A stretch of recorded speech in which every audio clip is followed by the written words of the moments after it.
CashFlow Diary Podcast, episode 346.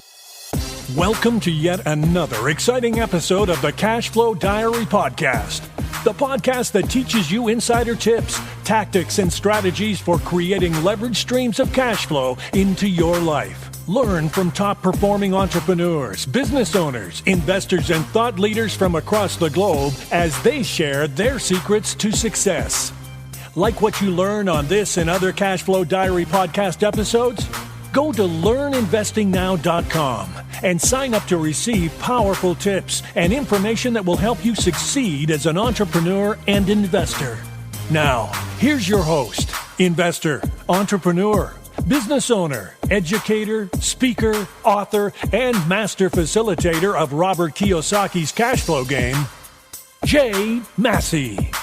All right, ladies and gentlemen, welcome to another episode of the CashFlow Diary Podcast. I'm your host, Jay Massey, and I'm glad that you're here today because, well, honestly, I'm going to say that this particular episode, it's kind of more for me than it is for you, and you guys get to come along with it. But realistically, I think we're all going to benefit because today's entrepreneur is actually out there solving problems that I know I have personally, and I'm certain a number of you who have ever been in the middle of a transaction, you have the problem too.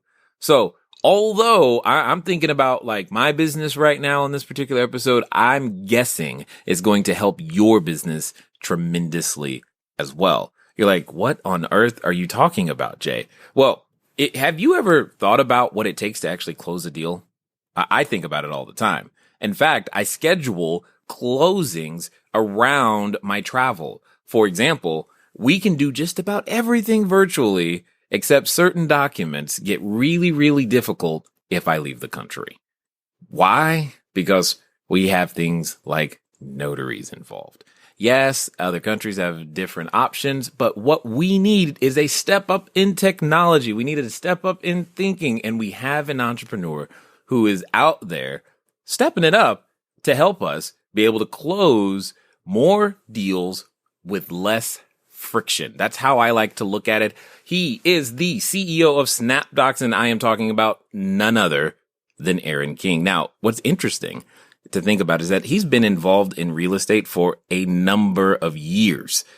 And what I like about that is that he has a real estate background, but he took a break to actually learn to program. Like, okay, I'm done with real estate, so let's learn to program. And now he's merging these two worlds together so that title, escrow companies, etc., can have a fully digital process. That's his goal, a fully digital process for us being able to close deals. I'm excited because, man, that means I don't have to go down to the UPS store anymore. Let's find out what he's got to say. Help me welcome none other than Aaron King. Aaron, you there?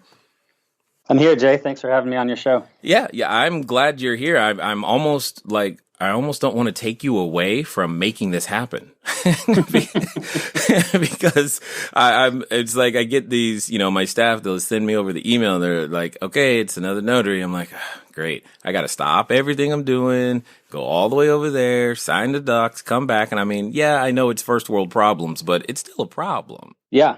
I think it's worth saying too, the idea of a notary is a pretty old system, and there's better things we can be doing with technology.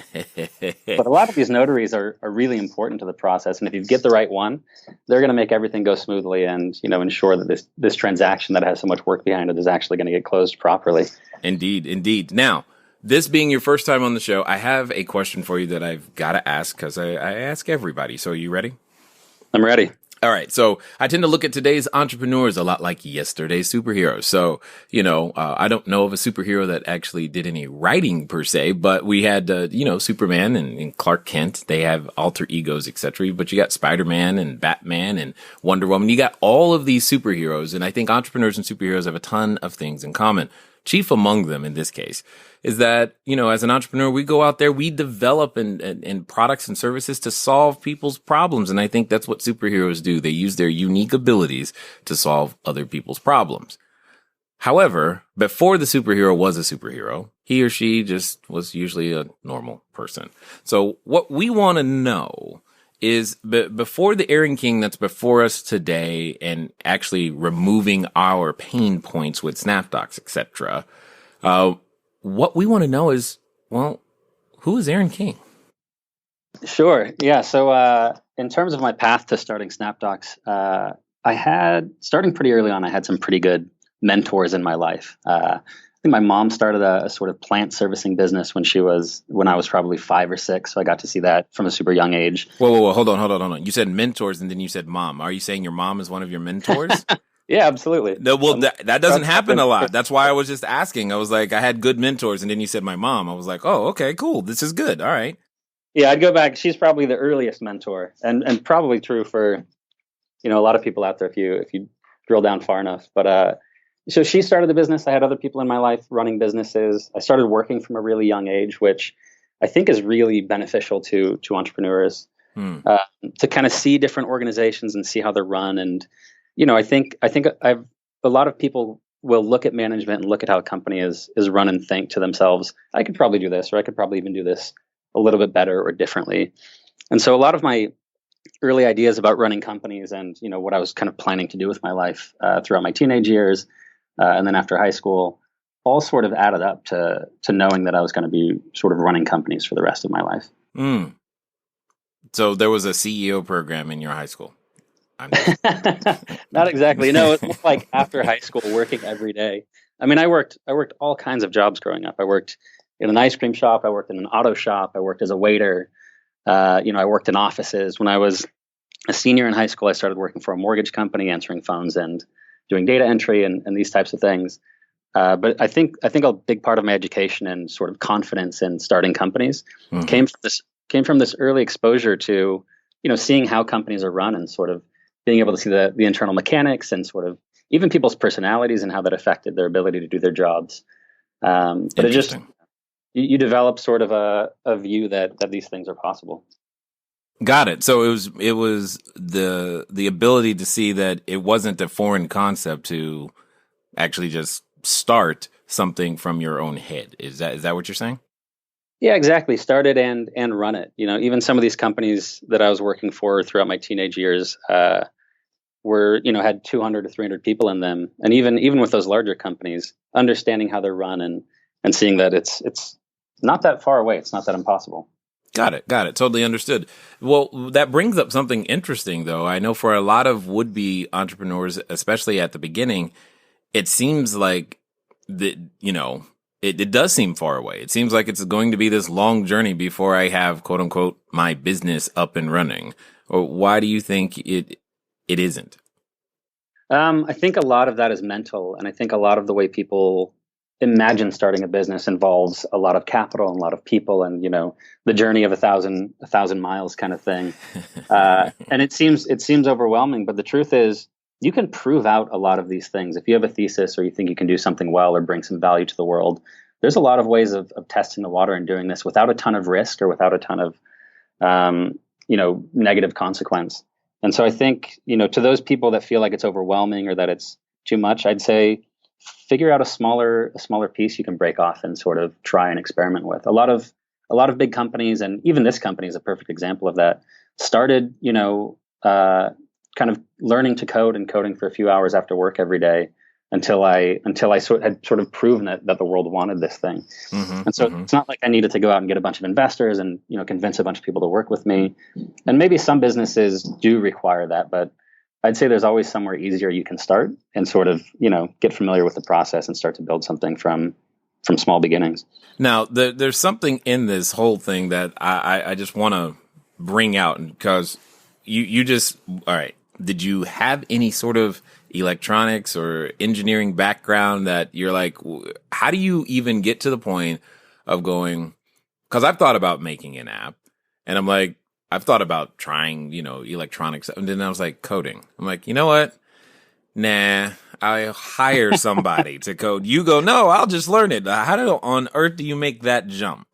So yeah, it's a really good question. And I sort of started the way you did when I was running my last company, Notary Link, which was 2001 to 2008.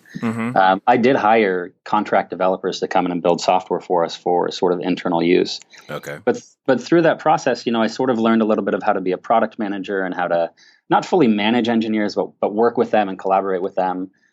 towards the end of that company, I was actually in the code, making small changes, understanding the structure and how things work.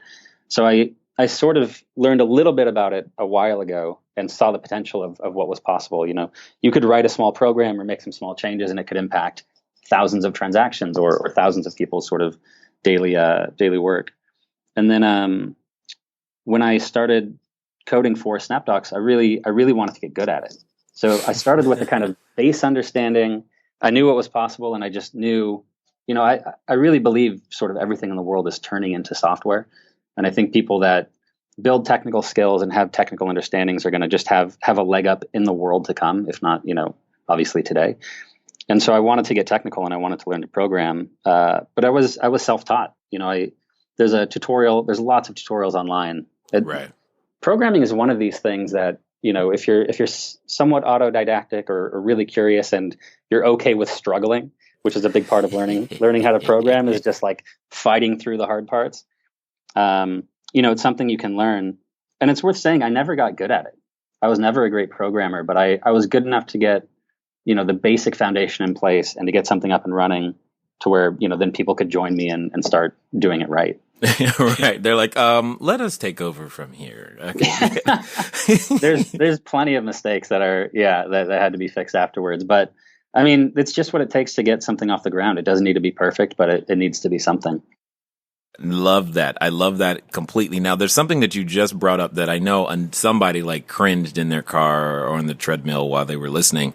You said that you had to be okay with struggling. I find that that's common regardless of industry, is that there's a certain level of comfort we choose as entrepreneurs to be okay with when it comes to being okay with struggling. Why would you say that that's a necessary component? I would, for a couple of reasons. I'd say it's a necessary component specifically to learning how to write code and program, because there's so many moments where you're going to get so frustrated and so stuck, and you'll spend hours on something, and then you'll realize it's all because you didn't restart your server or do something really, really simple and basic. And you have to fight through those things if you're going to get good and progress. And a lot of people don't have the patience for it. But on another level, we part of our company culture here at Snapdocs is that we believe struggle is good. And there's a lot of times where we'll build a product or we'll, be trying to hire somebody for a specific position, and it takes a while and it's not perfect and it's hard. And if we don't think it's good enough for the world or good enough for the company, then, we just say we need to struggle with this a little bit longer.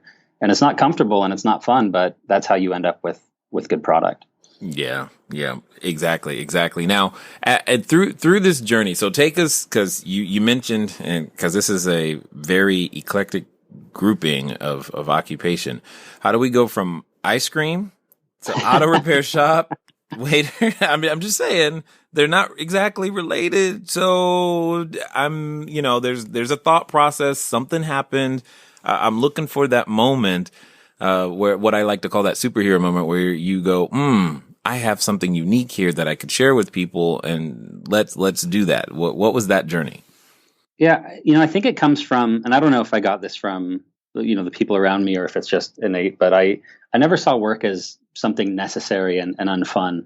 Even from I started working really young, and I've been working pretty consistently ever since. Mm-hmm. I always thought it was a fun challenge. I always enjoyed doing different things. I think I was kind of the kid that people knew was, always looking for work and jobs. And so we had a family friend that owned an auto shop, and I worked there for a summer. I always enjoyed making money. I always enjoyed sort of working with people.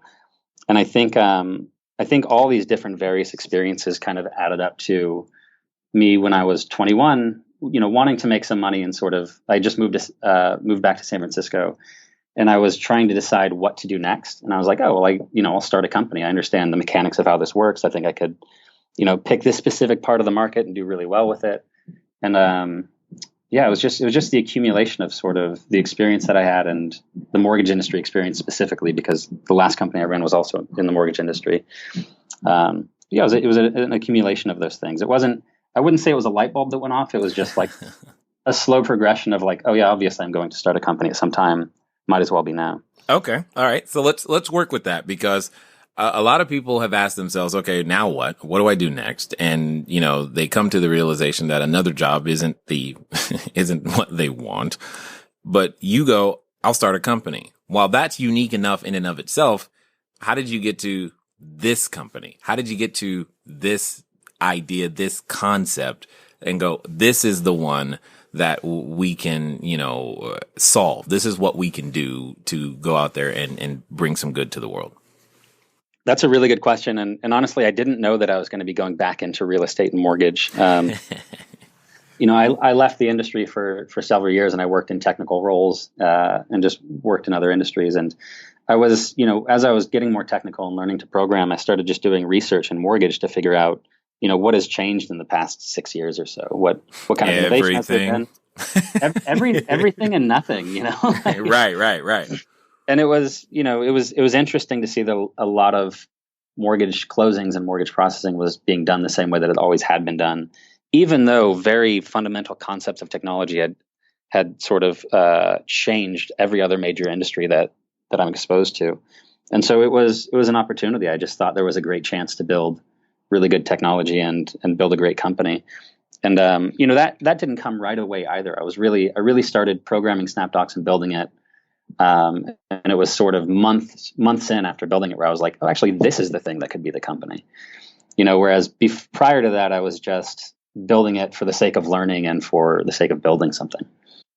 This is good. This is what I like about that specifically is oftentimes we might not even start something because we don't see the full vision of what it is or how it'll be used. You didn't even have that as the purpose. It was like, this is what I'm using to learn to code in my spare time for fun.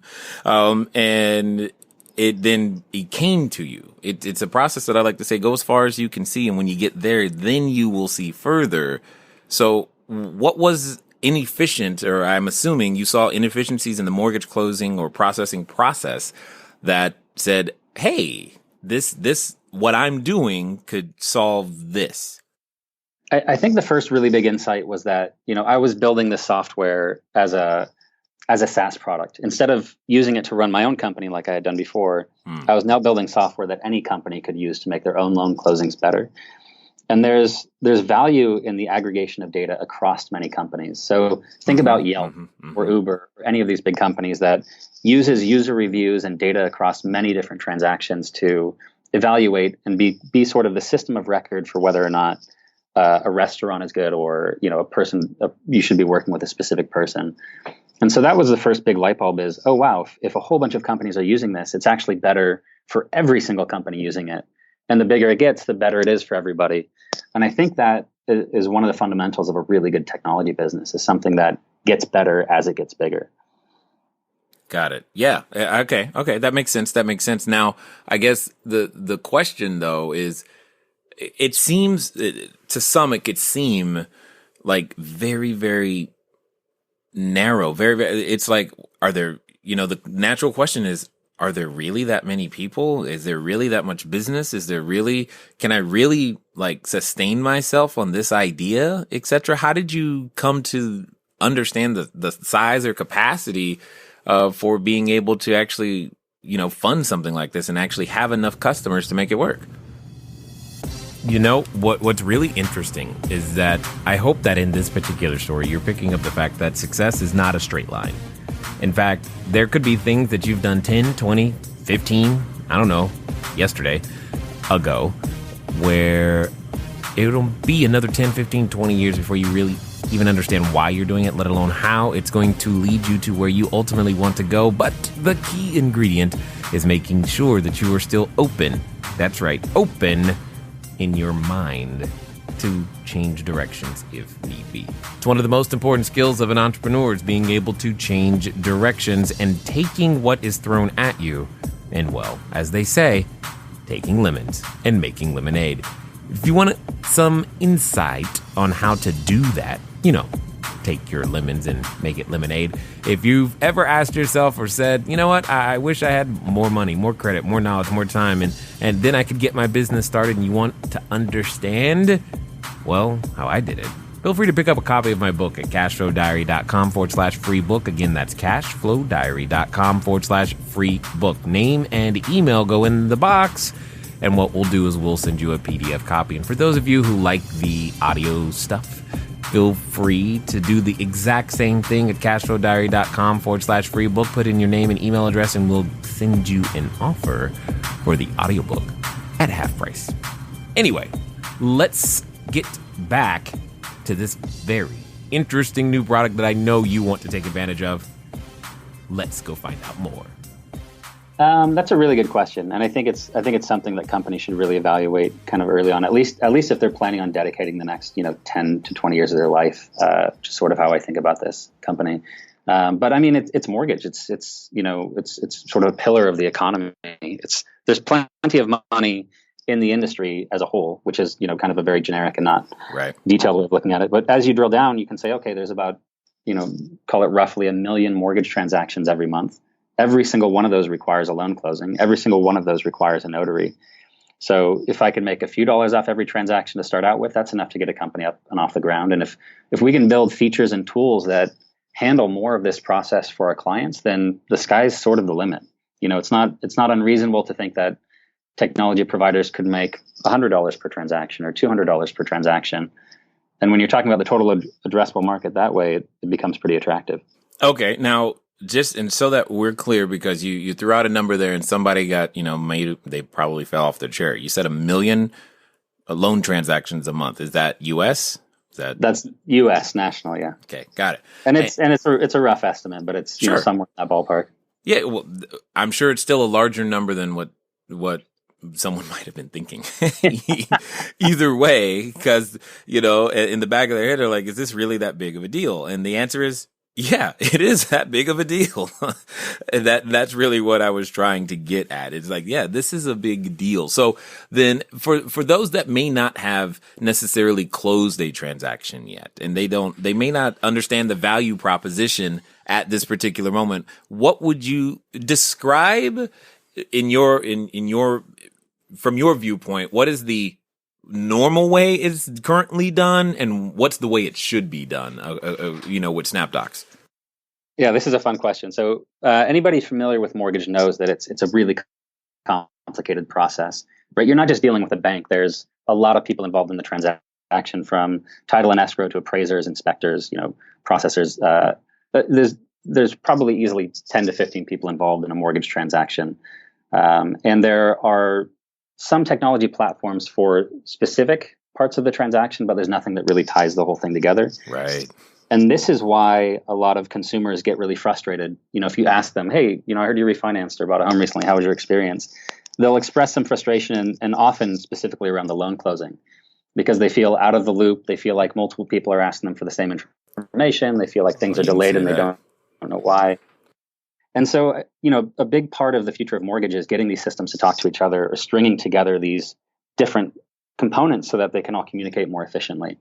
And we're seeing that change in the mortgage industry now. Where Snapdocs comes in is we deal specifically with loan closings, and specifically with the type of closing where a notary comes out to your house or to your office. So it's a convenience for the borrower, so they don't have to drive down and take time out of their day to go to a title office.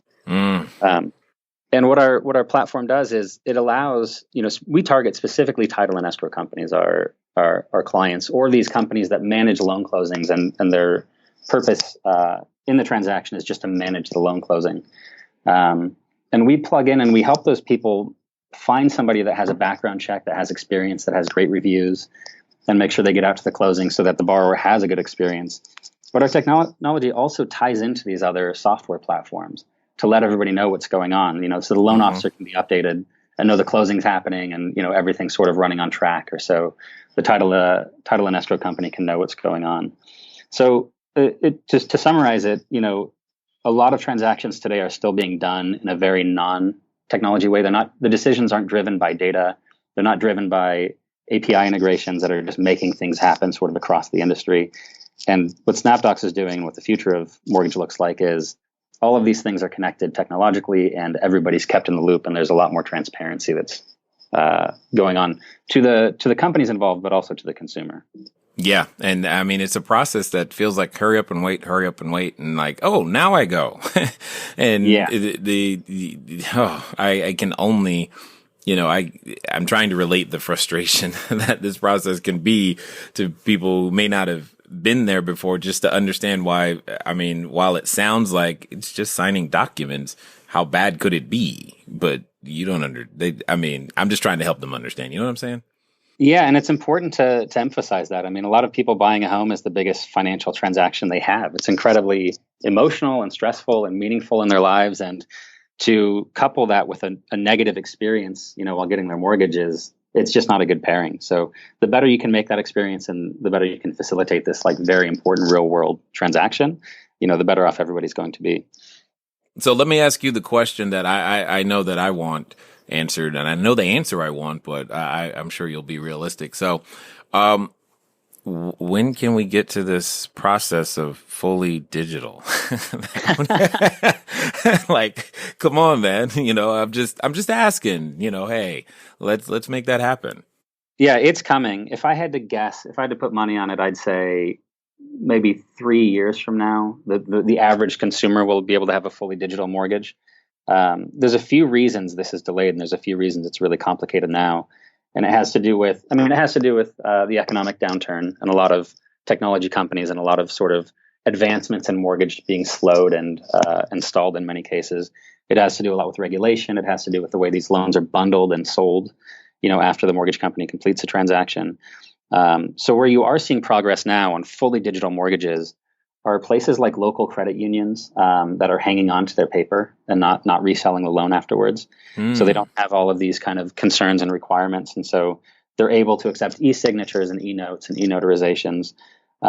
It's still a really small number of transactions, but it's a good place to start. And this is how a lot of technology gets developed, is you just find a place to get started and then push it forward. That will eventually spread. There's a lot of people that really want this to happen. It's just, it's just a very complicated process. The way we think about it at Snapdocs is we're trying to think of how can we improve the process in a way that every company can use today. Right. So where all of our loans still require wet signatures on paper documents, but what we can digitize is a lot of the decision making, a lot of the reputation on, the people you're working with, and in automating a lot of the communication that happens around a mortgage loan closing. And people, our customers that are using Snapdocs are really well prepared to plug into these notary cam options or these, fully digital e-notes and e-notarizations. I think of it a little bit like Netflix. When they started their company, they were mailing out DVDs. Right. They're a technology company. They were, they had an online interface that people could order the movies. It was an improvement over Blockbuster. But it wasn't until the world was, had high bandwidth and, computers that people wanted to watch movies on that they really became a fully technology company. And I think of Snapdocs in kind of similar terms. Yeah, I think that's a very, very appropriate example. I do remember waiting for my Netflix DVD too. That was an important day. It's like, ooh, they're coming. So, hey, that we started, that we would like camp out by the mailbox. So that was cool. Now, interestingly though, because, as you're talking, I'm like, I think about things like, the iPad or specifically the iPad Pro and the Apple Pencil and how simple things are, like, for documents that don't need a notary, et cetera, or wet signature. I sign those directly on my iPad right now. And I'm just like, man, if only it's like, it feels like such one more small step for mankind, that type of thing. It's like, can we just get this one more piece done? So let me ask you this. What can we do to help you guys in this mission? Because it benefits all of us. I mean, do we need to walk you guys in the door and say, hey, look, use these guys? What can we do? Because we're the ones processing, or at least trying to buy the house, sell the house. We could probably help in some way. Yeah, absolutely. I think it's a couple of things. I do think walking into asking your title and escrow companies or any of your service providers what technology they're using and how they're improving the process through technology is a really important question. I think that really good brands are differentiating themselves by using the right tools like Snapdocs. I think part of it too has to do with coming to terms with, how can we improve the process today instead of waiting for a future when there is an all digital mortgage. I think it's a matter of sort of implementing the building blocks that do exist today. Okay. So, any sort of API integrations that these companies can be working with, or any sort of incremental steps that they can be making. We we work really directly with title and escrow companies. I think real estate agents or real estate investors can be asking these companies kind of how are they finding their notary and what is their sort of roadmap for pushing towards a fully digital mortgage. Got it. So do you guys have a solution to help people find notaries better? Yeah, absolutely. So we have a free, if you go to snapdocs.com, we have a free online directory of notaries, and you can even see if they've had a background check or if they have, had some good experience on Snapdocs. So anybody can go to the website and find a notary if they need somebody. What we focus on right now really is high volume title companies. So big centralized companies that have a multi-state or nationwide footprint that are doing thousands of loan transactions a month. And really what Snapdocs is for them is we plug into their technology platform and we automate a lot of the process for finding a notary and managing that transaction. I like that. I mean, anything, it's almost like I can order, let me see, in one day I should be able to order my Uber. I can order food with DoorDash, and then now I can order a notary at the same time. I kind of like it. Yeah, that's exactly right. I don't ever, so you're just going to make sure I can stay at home. I never have to leave. That's pretty cool. Because it's one of the things that does annoy me, especially in the process. But yet still, interestingly enough, it doesn't stop us from buying property because we're still going to go out there and do it because it's like that's how it's done. So when it comes down to like sourcing your notaries, do you have them everywhere? Or how does that work? We do. So this is really interesting. A lot of your listeners might also be notary publics. If you are, I recommend signing up on snapdocs.com. You can register for a notary profile and upload your credentials and build a profile and get a lot of business. I mean, we have tons of notaries making six-figure incomes just doing loan closings through Snapdocs. What? So that could be a really good. I mean, yeah, absolutely. Notaries are getting on average, $75 to $110 per loan closing that they do. And Snapdocs is able to, we know people's schedules and we know when they have other closings, we know what types of closings they do. And so we really optimize, making sure the best notaries get a lot of work. Wow. And so notaries, when they work hard and they give consumers a great experience, they end up getting a lot of business through the platform. Wow. I think you might have just inspired somebody to go become a notary right there. Yeah, absolutely. I got my notary license when I was 18. And it was a source of income, primary, if not secondary income for many, many years. Alrighty then. It can be a good business. I'm used to paying it. I've never received fund money from it. I've actually never even considered. I know you can make decent money as a notary, but now I guess so. Excellent in that way. So let me ask you this: once you conquer the we'll call it paperwork here and this whole process, what's next? It's a great question. We really take things kind of one step at a time. Like I said, our business gets better as we do more transactions. I think we did almost 60,000 mortgage transactions on the platform last month. So right now we're really trying to just get this in the hands of more people and really fix the loan closing process to the extent that our product does already. Some of the other things that we're working on are, like you said, you can sign a lot of documents on an iPad or they don't need wet signatures. One thing we're interested in doing is helping our clients split out a set of loan documents into two distinct sets. One that you can just send for e-signature and one that the notary has to come out with. Yes. And you really don't see this happening very much today. And there's a few reasons for it. But, especially as somebody who does a lot of these transactions, it'd be really convenient if you could just flip through and sign, the 90 pages online, and then the notary comes out with 10 pages and you're done in 15 minutes. Yes. So that's one thing we're working on. And then the other thing we're trying to do is there's some pre-closing and post-closing kind of parts of the mortgage transaction that could benefit from some of the tools that we're doing. And so we're trying to just expand our offering a little bit to our current clients to help them schedule the appointment with the consumer, which strangely can be a pretty difficult and daunting task. And, post-closing with the documents and checking for errors and making sure everything is correct at the closing instead of being corrected days later. A lot of these are sort of where we see development over the next couple of quarters.